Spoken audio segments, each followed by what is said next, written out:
ABP माझा, मुंबई। आणि हायकोर्टाच्या आदेशानंतर मुंबई पोलीस ॲक्शन मोडवर आलेत। वाडी बंदर परिसरात असलेल्या गाड्या काढण्यास सुरुवात झाली आहे। पूर्वमुक्त मार्गाच्या खाली असलेल्या रोडवरील मराठा आंदोलकांच्या गाड्या दुसरीकडे पाठवण्यास सुरुवात झाली आहे। तर पोलिसांच्या विनंतीमुळे ऑरेंज गेट, वाडी बंदर, भाऊचा धक्का, पूर्वमुक्त मार्ग, BPT रोड परिसर मोकळा होण्यास सुरुवात झाली आहे।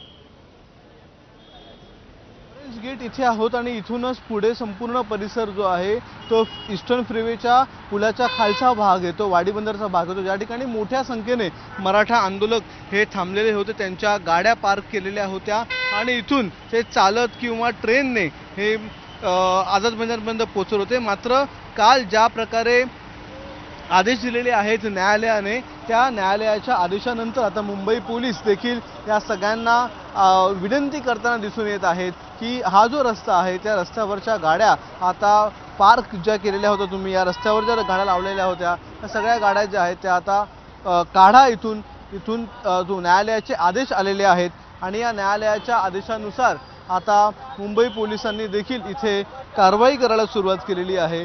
अतिशय नम्रपणे मुंबई पोलीस हे त्या सगळ्या आंदोलकांना सांगत आहेत की न्यायालयाचे आदेश आहेत आणि न्यायालयाच्या आदेशामुळे आता इथे थांबता येणार नाही आणि रस्ते जे आहेत त्या रस्त्यांवर देखील आता थांबता येणार नाही, गाड्या लावता येणार नाही। त्यामुळे ही महत्त्वाची गोष्ट आहे, मुंबई पोलीस आता न्यायालयाच्या आदेशानुसार काम करत आहेत आणि हळूहळू इथला जो रस्ता आहे तो आता मोकळा करण्यासाठी सुरुवात केलेली आहे।